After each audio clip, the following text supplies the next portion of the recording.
So, it was going so well. You were vibing through text. You exchanged pics of your pets, no penises. It was feeling kind of right until he suggested that you come to his house for the first date. Womp womp.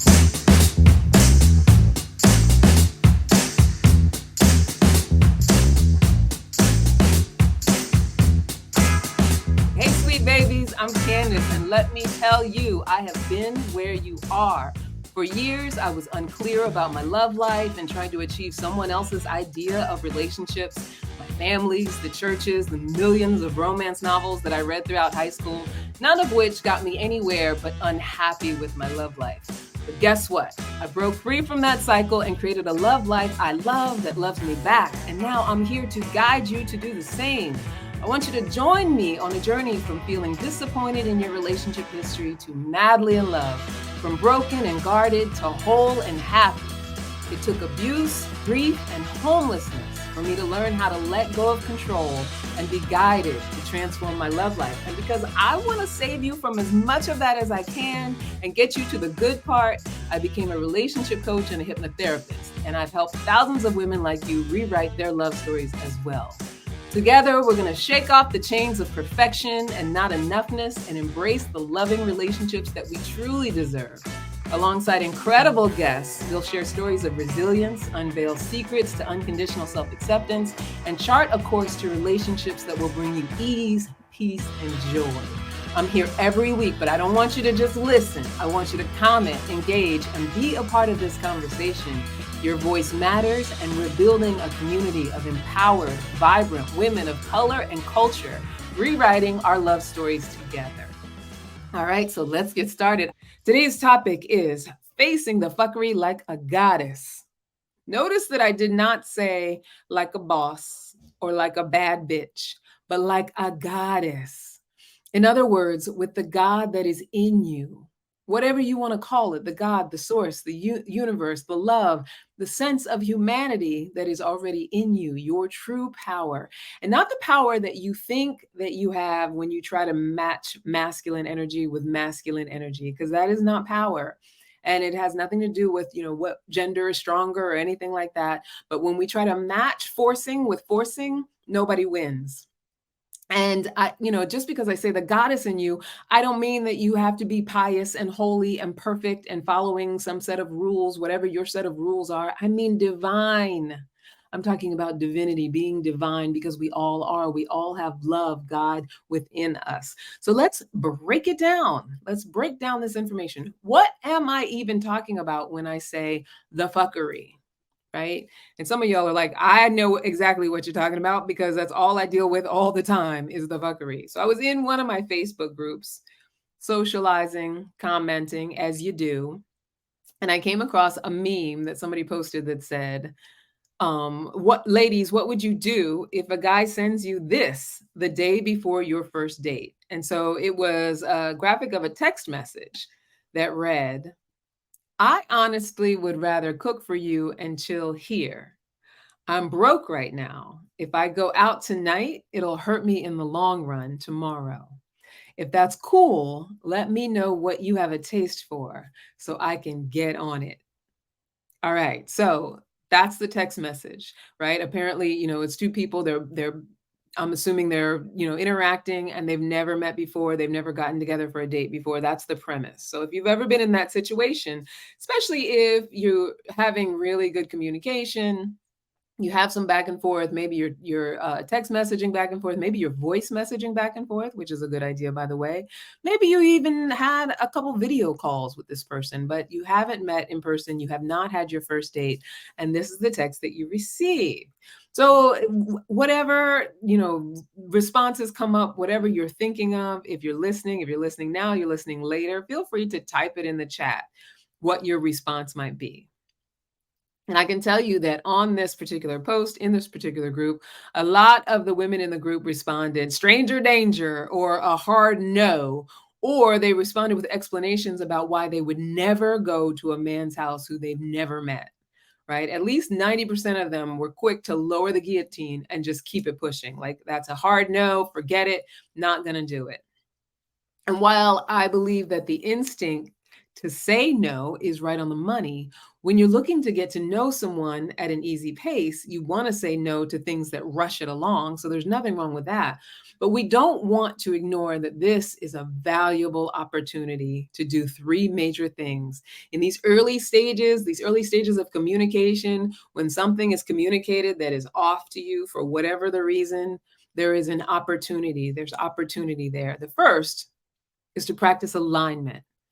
Who am I when I'm actually living in integrity with my core values? Now, for some of us, we hear words like integrity and core values, and we go straight to morals and moralistic, whatever your moral value structure is. But when I say integrity, all I'm talking about is me keeping my word to myself, me keeping my word to what I say is important to me. So now this person has offered something to me that I feel is a no, that I don't want to be involved with. So I get an opportunity to practice alignment with what is for me, right? Living in integrity with what is my core value. If my core value is that I want to get into a relationship and I want to meet people at a slow, easy pace and find out if there's friendship and let it sort of unravel and unfold, and I don't feel comfortable with going to someone's house on the first date, here's an opportunity to practice that alignment. Because I will tell you, especially, depending on your age or your level of emotional intelligence, sometimes the temptation can be very great to just say, forget it. I'm just going to go and see what happens. Even when my inner knowing, my inside is saying, no, that's not the way you want to do it. Now, there's nothing wrong. There's no judgment here. If you choose to just go and have a good time, and that's what you're all about, that's what you're up for, that's what, that's all you want, that's the stage of life that you're in, there's no judgment. Do what you need to do and make sure you take care of your own safety, let people know where you're going, last known whereabouts, all that good stuff. But if what you want, and you want to align with, is an peaceful, easy, slow unraveling of getting to know someone, then rushing into being alone with them at their house, and that feels like something that's too fast for you, you can align with that, right? And you get to practice that because that's what's now being offered to you. The second thing is that you get to practice partnership, the relaying, the communicating, the agreeing, the negotiating, right? Everyone that we encounter before we meet our person is practice for our person. If they're not our person, right? They are there for practice. We get to practice partnering and seeing if we can work out a negotiation. So there's that opportunity. And then the third opportunity from getting a text message like this is you get to flex your emotional intelligence muscles by actually communicating. And you can communicate exactly what is on your mind. You can communicate exactly how you're feeling about it. And there's a way to do that. So like I said, with that text message, a lot of the women, their response was like a hard no, even annoyance, judgment about the person who would send that text message. And it's easy to assume that because he's inviting you to his house, that he's possibly up to no good, or he's just trying to hit it and quit it. We could also make this assumption that being shackled by brokenness equals zero relationship viability, and it often does. And we could also assume that there is some hideous reason why he doesn't want to be seen out in public. We can make all kinds of assumptions. We can speculate. The speculation could go on endlessly, and it often does. But we know what assuming does in any particular situation. It makes an ass out of you and me. It comes from our attachments and past information, which does not serve us. Assumptions, along with knee-jerk reactions, also prevent us from growing from one dating stage to another, mainly because we're too busy actively resisting what is unsuitable instead of attracting and focusing on what actually aligns with us. So for me, if a guy that I'd only been messaging back and forth with, or even had a video call with, but was looking forward to meet, sent me this message, I would respond with the following. Now, first of all, let me first read you the text again so that you get it in your mind. So again, he says, I honestly would rather cook for you and chill here. I'm broke right now. If I go out tonight, it'll hurt me in the long run tomorrow. If that's cool, let me know what you have a taste for so I can get on it. And so this is what my response would be, knowing that I want to align with the core values of a slow unfolding, getting to know each other, friendship, just being able to be relaxed and peaceful in the way that we kind of get to know each other without rushing anything, right? I would say, so sweet of you to offer. However, if money is keeping you from dating in public, it may be best to put a pause on things to give you a chance to get into a more powerful place. I could be open to meeting each other formally in the future. Let me know if things free up for you. Wishing you abundance. So now, before you get up in arms and start fighting for your boundaries or having thoughts like, that's too nice, he needs to know I ain't down, or I have to enforce my boundaries, or men need to do better, like all of the judgments that could possibly come out before you say, oh, why are you trying to be polite and not about it? Because it's stupid. Like, why is he asking that? He has no right to be asking that. It's the first date. He's a loser. He don't have no money. All those judgments that we come up with. Let me break down why I suggest responding this way, right? We say like a goddess, not like a bad bitch, not like a boss, not like a man, not like anything but what we are, our true divinity. So I start out with, so sweet of you to offer. So sweet of you to offer. And why do I start this way? Not because I'm trying to kiss his ass, not because I'm trying to present that I'm, some angel or anything like that, but because in my love life, my only expectation is that whatever is offered to me is from a place of love and generosity. I set that expectation. I that's the language that I use because that's what I want to experience. I'm not saying that I never experience anything different than that, but I am in the practice of inviting that in, focusing on that. That's what I give my energy to. Right? So if it's offered to me, it's from a place of love and generosity. This is how I manifest it. This is how I experience love and generosity, by believing that that's what's being offered to me. I have no way of knowing 100% what he intended with that message. And guess what? It truly does not matter. There's no way of knowing whether he's really coming from a good place, especially if you don't really know him that well. If you've been communicating through text messages or even a video call, you've never met in person, you may not know him well enough to really get a good gauge. And that's not to say that you don't have a good sense of communication, but people who are up to no good can lie, and people who are looking to align with you can sometimes be awkward or not say the right thing or be taking advice from someone who's not really giving them the best of advice. None of that matters because we have no way of knowing someone's deep down intention. People often don't even know their own intention. So what I align with is my expectation that anything offered to me is coming from a place of love and generosity, because that's what I want, love and generosity. And that's what I put my focus on. Also, one of my core values is kindness. So I started out this way because it's my core value to be kind, even in a place of rejection or a no. So it is sweet of you to offer. I'm taking it as generosity. I'm taking it as love. I'm taking it as an offering, but it's not in alignment with what I want, but I can do that in a kind way. No one else but me gets to dictate whether I align with kindness or not. So even when I opt out, I choose to align it with kindness. I treat people how I would want to be treated. If someone were going to opt out of an offer that I was going to give, I would want them to be kind about it. I'm also signaling that I am not so attached to him being the one that his behavior has the power to make me angry or annoyed, or that I need to give extra energy to it, because it doesn't. It doesn't. Even someone that you're beginning to like because you're having communication with them, someone who you've had a video call with and you feel like you're spending time with them, even though it's not in real life yet, that can build, that can feel wonderful and all of that. But you don't know them well enough. And even when you do know them well, it's like the journey here is I get to decide, I get to choose how I respond to how life happens.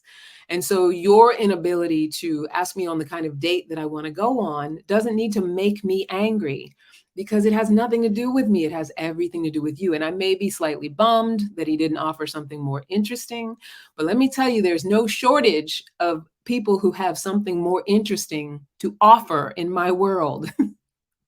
And it's true for you as well. It's just that knowingness, that belief. When I believe that there is no shortage of something interesting to be offered, I don't have to get mad at anyone because whatever they offered me was not good enough, not interesting enough, or not coming from a place of abundance. Fact is, simply, he made a request. It didn't suit me.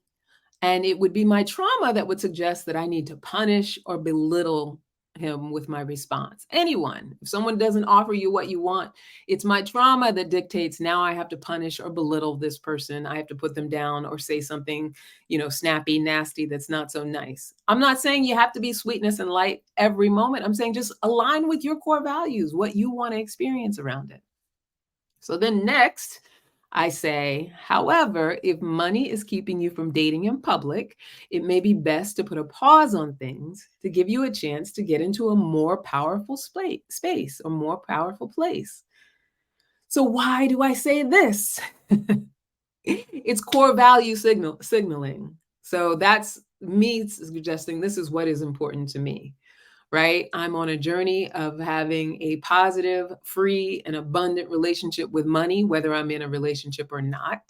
So I want to align with someone who has that same thing. It doesn't work for me to be aligned with someone who is shackled by his own money mentality. And by shackled, I just mean lacking in creativity around resources. I don't mean rich, because there are people who are very wealthy who are shackled mentally around money, their relationship with money.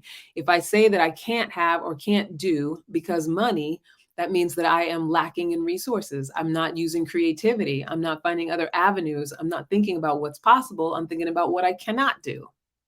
Nothing wrong with it. Doesn't make me a bad person. It just means that if I'm someone who thinks in terms of possibility and likes to get creative, then that doesn't necessarily align with what I want to experience. And it's okay to not give it energy, right? So if I say if money is keeping you from dating in public, it may be best to put a pause on things, give you a chance to get in a more powerful space. Open to the possibility that you might. Notice I'm not saying kick rocks, motherfucker. I'm saying that it would be best to put a pause on things, to give him some space to get free, which means that if he is up for the challenge of getting more creative and offering something that is more aligned with my core values, then great. I'm here for it. If not, that's okay too. It's not a test. It's not, a manipulation to try to force him to do something. It's not. It just is not. And it has to be okay whether they're able to do it or not, because if they're not your person. And I think oftentimes we get caught up in feeling like, well, if they're not willing to, go the extra mile or do the extra thing, it says something about me or it says something bad about them. It's not, there's no right or wrong here. It just means they're not in alignment with what you're up to and what you're wanting, but someone else is. Right. So it's totally okay. And I just love myself enough to know that I can be a stand for what it is that I really want. So if coming to your house on the first date and it doesn't feel safe to me, a lot of women mentioned about safety, which is completely reasonable. A lot of women mentioned about, that it's just about trying to get you in bed and trying to, hit it and quit it. And that's a possibility as well. If it's about all of those things, it's okay for me to be a stand for what it is I really want if I don't want to put myself in that situation. Right? A lot of times, especially when we're younger, we think, oh, well, if he says that this is the way it has to go, there's a problem because I don't want to do it that way. And it causes an upset. It causes an anxiety. And there's no reason for anxiety. There's no reason to get yourself in a snit, get yourself all worked up. You can like somebody a lot and then want something that you don't want. And you can be a stand for not wanting it. And it may mean that they evolve into being able to give it to you or they don't. But either way, you want to be with that person who can align. And if they can't, you really want to be able to release them from that. So when I use the phrase powerful place, when you get into a powerful place, I am being extremely deliberate. I want it made clear to him that I will only relate with and put my energy towards his most powerful self. That's what I want to align with. That doesn't mean that he can never be down or in a place of weakness in a relationship. But if he's not up for bringing his A game of creativity, possibility, generosity, safety, and fun from the beginning, then he is just simply not for me. And guess what? That's okay. We're not going to start a healthy relationship with needing concessions for our self-imposed limitations. It's like in pro sports, you don't start the game injured and expect to play better, right? If you have a bad injury, you got to sit the game out, and that's okay. right? You sit it out until you heal. Then you heal, then you start to work your way back in. It's the same thing with this dating stuff. You start out the relationship with giving concessions for an injury. It's not like that, and by an injury, I just mean someone who's operating from their trauma, or they got limitations, or, there's all these things they can or don't want to do, won't do. That's the way we start out. It's just downhill from there. Because as you're continuing to get to know each other and life is lifing and things are getting more complicated, the need to be able to partner and communicate, be creative and working together gets to be more and more as you move along. I told you I talk a lot. It makes me thirsty. All right. So then the next part of the sentence, the next part of the response is, I could be open to meeting each other formally in the future. Right? So what am I relaying here? This is saying I will not wait.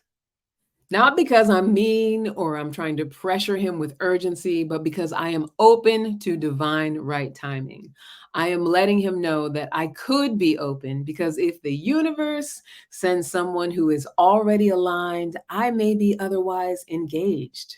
So, no promises. I am not sitting around waiting or attached to him getting his shit together, because I have no need to control his choices. He may not be right for me. Even if he is right for me, I don't need to control his choices. I just don't. If he's my ideal partner and we're aligned, I definitely don't need to control his choices, because his choices work. We're in alignment with each other. The reason I describe it as meeting each other formally is because I desire and deserve a formal introduction, because that is what I want for myself, which means it's in a safe, a public place where we can interact with social graces and take the necessary steps to unfold a friendship or relationship without sexual chemistry or even the lack thereof influencing the interaction or the experience. So, we don't want any pressures that don't sit right with our spirit. We don't need any of those things. So, when I say a formal introduction, I say just a structure or a situation where we both can just, be interactive socially without any pressure that something else could go down. Like, I'm not thinking you could possibly be a serial killer or a rapist or something worse, right? Or I'm not thinking that you don't have good intentions towards me, and whatever it is that men might assume about a woman who instantly comes over. And men do make assumptions. I'm not saying that we can control those assumptions. I'm not even saying that it's our responsibility to do so. But those things don't even need to enter in when we meet publicly, just to see if we want to see where this is going to go, and we don't move so quickly. Right. So I end it with in the future. And my response with in the future. I could be open to meeting each other formally in the future. And this is to prevent any notion that I can still be talked into coming to his house on the first date if that's not what I want. Right? This is how we stand on our words, stand in our integrity around it. He may still try when he responds, if he responds to what I said, but I'm stating it clear and I'm just sticking to it. No harm, no foul. No, we don't have to fight about it. This is the way it is. And you've said your piece. And that's goddess energy. I say my piece and I stick to it. I can't be swayed from it. If things change and they alter and they start to align with me, then I'm willing to flow with that. I'm willing to flow. But if you're just saying, well, you need to do this, or, some men might get aggressive or even insulting, or, make you feel like there's a lack, or you're not even good enough, or who do you think you are? Like, it can go in that direction as well. That doesn't sway me. And even if he tries to be sweeter and even, more romantic and complimentary or love bomb or any of those things, it doesn't sway me, because my goddess energy dictates that this is my peace. I've spoken it. And then I want to work to be peaceful with it. If I, am in a state where it's like, I say that and then I'm, feeling insecure, I'm lacking confidence. And then I'm, hurry up and I, text him back and say, well, maybe I could come over. No, that's not peaceful energy. So we want to just be in the practice of it. We can't do it 100% all the time. Nobody's perfect. I talk about being in goddess energy and being peaceful all the time, but definitely my partner can tell you I'm not always in goddess energy and peaceful, but it is the practice. It is the practice. It's the willingness to walk down that road. So in the future, right? And then I say, let me know if things free up for you. Right? So that keeps it open. I'm not writing you off. That's what I'm relaying here. I'm simply letting you know that your request makes me feel as though the timing is not right for you to be dating me. And I'm within my rights to communicate that. And that's another thing that we want to get really centered about. When we have a communication, we are within our rights to share it. And that's what relationship is. That's how you relay, that's how you negotiate, that's how you interact. You want to say what's on your mind. You don't want to be afraid to say what's on your mind because of their response or because it's going to have you lose that person. You might feel afraid to say what's on your mind when you're not in the practice of that, but it's very, very important that what authentically comes up for you, what you want to share, what needs to be shared is shared, that you say what's there for you, right? And so you want to make sure that, this communication that they've given you makes it feel like the timing is not right. And that's okay. That's how you feel. You want to communicate that it's not a hard rejection, because if you've already been communicating with this person, there's clearly something there if you like that person, right? So you're not saying that's it, there's no way. You're just saying, the time is not right. Offering a date that doesn't suit me is not a deal breaker, because relationships are a negotiation. So I'm still open. I'm just not so pressed that I'm going to settle for going against my core values and desires or possibly risking my safety. Right. And so as women, we can know that that is true, but oftentimes we don't practice that that is true. And we want to get into this practice of peaceful energy where there is nothing lacking. There is no shortage. I don't care what people say about the statistics as far as dating and how many single women there are, how many single men there are. We're not in competition with each other. Your journey is your journey. Your beliefs are your beliefs, and your thoughts and your beliefs are going to be the things that dictate how you experience this dating thing, how you experience whether you actually meet with your ideal person or not. And so then I say, wishing you abundance. That's how I end it. I end it in a kind and positive way, because I just care about my karma. Right? He can or cannot, who knows? I don't know this person well enough to know how much they care about their karma. But I wish for others what I wish for myself. It has nothing to do with whether he came with the right date or not, or whether he disappointed me or not. As far as how we push the relationship forward, I still always want to align with myself. And I wish for others what I wish for myself. No matter who they are, I recognize the God, the love in you, whether you are for me or not. That is goddess energy. I can see God in you and also know that we are not a match to be together. And I can take all of the fire and the energy out of it just because we have gotten along over text messaging, or we've had a couple good video calls and it seems like it's going in a direction. I got to take all that fire of attachment that dictates that it has to go this way or else, if I want to be in goddess energy, if I want to be in flow. I also am saying, I do not see you as poor, broke, or terminally lacking. You may be calling yourself broke, and that's fine. I don't see you that way. I see you as a possibility. Now, that does not mean that I have to attach myself to what I see in you. I don't have to attach myself to that, because the only reason to see potential as a partnership asset is if they are clearly and demonstratively seeing it for themselves, right? You don't marry someone's potential, you don't date their potential unless you can see that they see it for themselves. A lot of times we see potential in people who don't see it in themselves. And with that message, with him saying, I'm broke right now, it's going to, in the long run, it's going to hurt me and all of those things, that's not coming from a place of seeing my potential or seeing what's possible. That's coming from a place of, realistically, I got $5 in my savings account or $5 in my checking account, so this ain't gonna happen. And that's real. No one is saying that that's not a real experience or that a person doesn't have a right to feel that way, but that's a certain mentality and a place that you're in, right? Without seeing any other possibility, without being able to get creative, without seeing how, if I really want to get to know someone, what are some other things that I can make possible? I'm coming at you with the limits.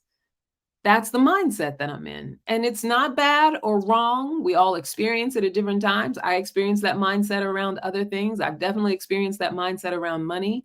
I think that that's a common mindset that people experience, that I am limited by what I don't have. But if you're someone who wants to create possibility and wants to create relationship and wants to be in a healthy relationship, and you are someone who's aligning with limitlessness, aligning with possibility, you want to notice that that's out of alignment with what it is that you're creating, what it is that you're trying to do. I also say wishing you abundance because it's a hell of a lot better than saying good luck. We know the sort of social cachet of good luck. Good luck is something that we can, it can be a well wish, but it also can be like a, yeah, okay, good luck. Like I almost am skeptical that it's possible for you. It's energetic goodwill to wish someone well, to wish something good for them. And if you mean good luck in a good way, that, you could use good luck. But I believe in actually letting someone know that even though I'm giving you a soft rejection, even though I'm saying the time is not right, or that I want to move away or put my focus somewhere else right now, that I do wish the best for you. And I do hope that whatever you endeavor works out. Sis, I know you. You want to attract a partner who genuinely loves you as a woman. You want to break generational cycles and experience the fulfilling romantic relationships that your mother and maybe even your grandmother didn't have. You want to learn how to release the pattern of navigating your love life through past hurts, trauma, and abandonment issues. So I've made this easy to consume, effective digital course just for you. It's called A Love Life That Loves You Back. I'm Candice Harper, a relationship coach and hypnotherapist, and I would love to help you create that love life. Just go to bit.ly/loving relationships for WOC. Can't wait to see you there. There's nothing wrong with offering that to another person. We treat people the way that we want to be treated. You want people in your life to wish you well. You want people in your life to want the best for you, whether or not they're attached to you or not, right? Because that's how we create healthy relationship in our life without attachment to, someone else's detriment, without attachment to someone else getting their comeuppance. Right. So in a real life conversation, even with that response, and I'll read it out again so you get the full response. So you get the energy of the response. So sweet of you to offer. However, if money is keeping you from dating in public, it may be best to put a pause on things to give you a chance to get into a more powerful place. I could be open to meeting each other formally in the future. Let me know if things free up for you. Wishing you abundance. Right? So, in a real life conversation, there could be pushback. Hello, Rocky. I see Rocky just joined on Facebook. Hi there. In a real life conversation, there may be pushback, right? There are a million different ways that someone could respond to what you've just communicated. And it's a beautiful thing because you get to learn even more about him through his response, right? He may be persistent and try to sweet talk you into it, which is great. It's just an opportunity to stand in your word, to stay aligned, to be in integrity, to be in that peaceful goddess energy and say, you can try to talk me into it if you want to. And, kudos for you for trying, but this is where I'm at with it. So if the only possibility you're saying is that I come to your house, that's not a possibility. Right? He may be angry or take offense. Awesome. If he does that, you get to see that he's got some attachments of his own to work out as well. You get proof that the no is the no and the no needs to be the no. He may go into feel sorry for me mode, which is also perfect. You get to learn how he navigates when he's not getting his way. And that can be so very telling about whether you really even want to continue with this person, right? And you're not testing them. This is not a test. This is just what's possible when you're just willing to say, this is where I am. This is how I see it. This is how I feel. And this is what's true for me, right? You get to get the truth back. So he may completely respect your response and accept your decline with no pushback. And that's also perfect because you've weeded out someone who really, really, truly isn't in a powerful place, and that's okay. Or they're just not that interested. And that's fine too.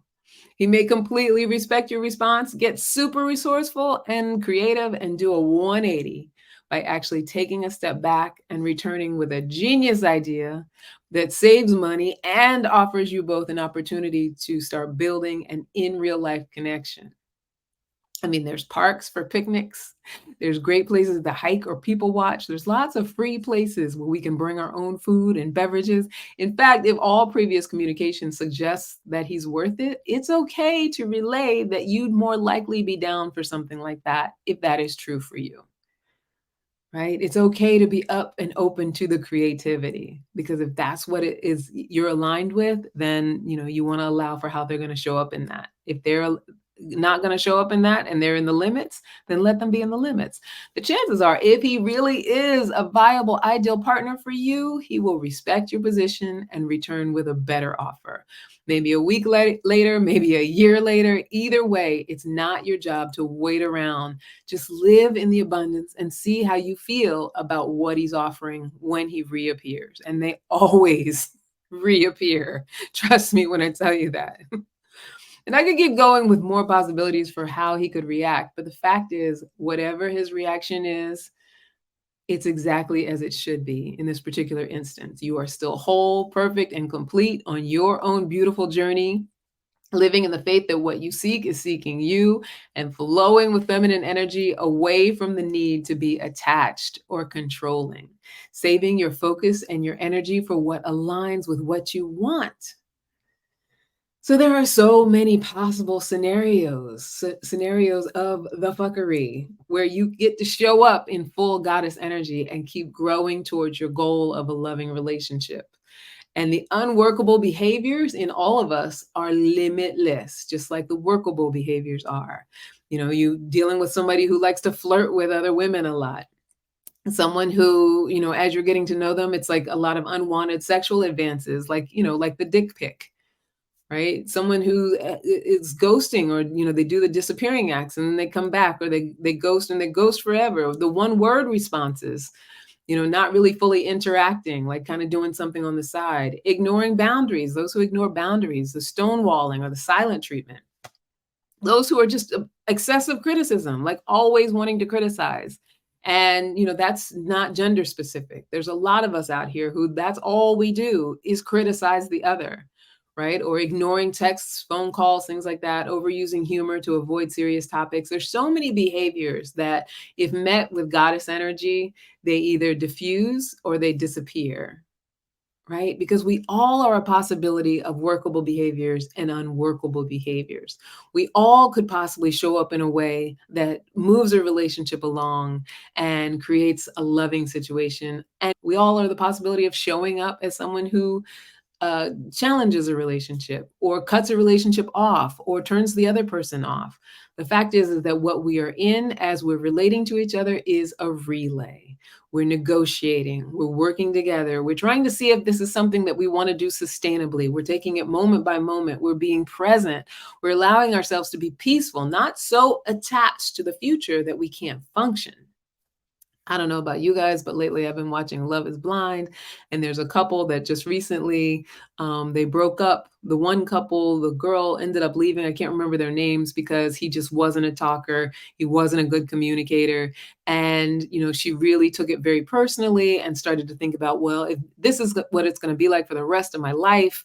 And within the first 4 days, she was like, I don't want the rest of my life to be like this. I don't want the rest of my life to be like this. And she was very much on one about it. Like, she just was so staunch that the fact that he couldn't fully communicate the way she wanted, that he wasn't able to have a full conversation, was going to be a problem for the rest of her life. Now, it's reasonable. The idea is that they're getting married, so it is supposed to be a relationship that lasts for the rest of your life.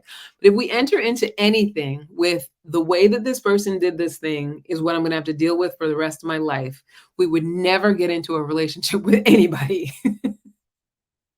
And it's in the unfolding that we get to understand and see. And the only way to be able to allow the unfolding is to be in that peaceful goddess energy, that I don't need you to be one way or another. I just want to be present enough to understand who you can be. Right. And if what you show me consistently is limits, and what you show me is that you're not here for the relationship, or what you're offering doesn't align with who I am and what's most important to me, I can lovingly release you. Right. In this particular situation on the show, and I know it's reality TV, so we know it's very manufactured and manipulated. But in the, you know, on this, for what they're showing us in this particular situation, she is attached to that he's not communicating in the way that she would want a husband to communicate. But they've only known each other really in real life for 4 days. So there's no room for his introversion, possible introversion, his, just trying to sort of process the whole thing, his being on camera and not really knowing exactly what to say, maybe being worried about people at home watching. There's no room for any considerations around how he might need to communicate because she can't get into a peaceful energy. She's in the energy of attachment. You must be what I want you to be. You must do what I want you to do. It must go my way or else I'm out. And that's what she did. She left. Right. And chances are that they don't belong together. But if that's the way that I react when someone isn't who I want them to be, if my initial conversation in my head is, this is not what I want to do for the rest of my life, I'm leaving no room for any other possibility. And if I were able to approach it with peace and release the attachment, knowing that what I seek is seeking me and that my life is abundant and full. If I were able to be in that practice, I might leave some room and some space for letting someone's personality unfold and actually getting to know them and realizing, and I'm sure everyone out there has experienced meeting someone who was very different in the beginning. And as you got to know them, you found out things that were actually positive things, or you found out compatibilities that you didn't know most of the best friends that I have in the first few weeks of knowing them, maybe I didn't like them so much, or, maybe there was nothing that interesting. There was no real reason to really hang out. And then something happened, an interaction, an openness. And then all of a sudden we're friends. And, some of the best friends I've known for decades started out with lukewarm, or started out with not that interested in getting to know each other, or pushed together because of circumstances, right? So it's that willingness to be in your peace, not looking for instant gratification, not needing for it to go exactly how you want it to go from the first moment, from jump, and knowing that sometimes people are going to communicate in a way that doesn't work. Sometimes they're going to offer something that doesn't work for you. And there is a way to be able to process it and respond to it that actually causes more workability. Right. And it's the distinction is that it's not about attaching to forcing something, to making it a relationship. It's about releasing that it need to be anything but what it is, and allowing yourself to be present in that moment, peaceful, knowing that if not this, something better. Right. Goddesses always tell themselves that, not this, something better. If not this, something better. And so all of these behaviors that I listed, and many, many more that are unworkable when it comes to getting to know each other, they're sometimes subjective, sometimes they're barely perceivable, confusing. They can be soul crushing when we forget our inner goddessness. And also because we're all human, everyone is capable of them. Everyone is capable of being perceived in these ways that I'm describing. Everyone is capable of making mistakes around how they communicate when it comes to the dating process. We're all capable of that, of doing, cringe-worthy things, or, inviting someone to something that they wouldn't be down for. The reason you want to be aligned and tapped into you is because it will have you experiencing the best possibilities in the people that you meet. Right? If you're someone who feels as though they always meet people who behave like the examples I gave above, it's time to change your experience from the inside, because all people don't always act this way. Right? There's no such thing as this is what it'll be forever. That's why they say a lot of, marriage therapists will say the killer of a relationship is when you get into a fight and you tell someone that they always or never, you never do what I want you to do, and you always do this thing that doesn't work for me. And that kind of language that cuts off all possibility for seeing anything else, for perceiving or experiencing anything else with that person, is part of what keeps us from being able to actually bond and connect and relay and be in a negotiation of life with someone. And that's what relationship is. I can't say it enough. Right? And so while I could give you scripts for each individual scenario that you encounter, that would be great, right? I used to have a friend who'd always say, give me my words. Every scenario you encounter is going to have some slight difference to it. Like the one that I used as the example that was posted in a group, and that was someone's, situation, and people might have had similar situations, but there's a lot of variables, personalities, and a lot of different aspects that can enter into any given situation. So, we could sit and try to make up a script for every individual scenario you encounter as you're dating, but I would much rather teach you how to tap into your natural divine ability to create a fantastic love life by default. I wanted you to tap in. It's like the difference between teaching you how to fish or giving you a fish or teaching you how to fish. There's a big distinction between that. I want to teach you how to fish. And, I want to teach you how to just tap into that natural divine ability, right? Because if I just give you the fish, it's, dole it out, it doesn't necessarily help you in a sustainable way, and it doesn't help you for the long term. When we operate from our divinity, those who don't align with it will show themselves out. All we have to do is let them, right? Those who do align, great, honey. It'll be the best relationship you ever have, and you won't have to struggle to make it happen. I want to teach you how to do that. And if you've been struggling or simply cutting yourself off from all possibility because you've run out of patience, but you still want to be unconditionally loved and partnered up, I can teach you how to make that happen. The greatest way that I could do that right now is to have you enroll in my group program. It's called A Love Life That Loves You Back. I'm taking 10 women by the hand through my digital curriculum with course lessons, hypnotherapy sessions, and live coaching sessions, and long-term membership for support and sustainability. So if you're out there and you want to have a really fun and free dating and connecting experience, you want to find yourself laughing and happy with your ideal person. You want to take comfort in the knowledge that you are partnered with someone who loves you unconditionally. And it is possible. I've talked about it on the podcast before. If you want to sit and debate it, we certainly can. You want to experience yourself as a partner in a connected and powerful union where you are 100% yourself with great communication skills, because we can be 100% ourselves and not have great communication skills, and that negates the possibility of having a healthy relationship. I want you to go to bit.ly/loving relationships for WOC and get your membership now. Again, there's only 10 spots. Only 10 spots right now. Enrollment won't be open for long because as soon as I fill these spots, there will only be a waiting list until I can open it again. And that depends on how much my current clients need my attention.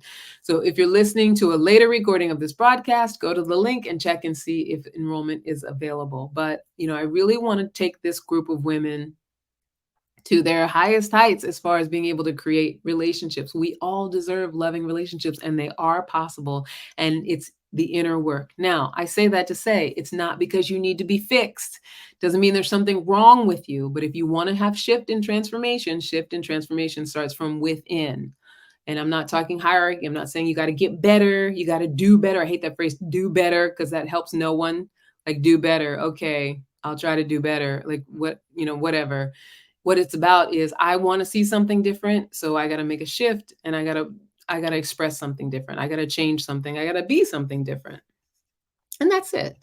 So check it out, bit.ly/loving relationships for WOC. Also know that if you do register, a percentage of all my revenue goes to Covenant House charities in Washington, D.C. and New York City, and my scholarship fund for survivors of domestic abuse. I'm currently creating a scholarship fund for survivors who are in recovery from a violent or abusive domestic relationship. It's called Scholarships for Recovering Survivors of Domestic Abuse.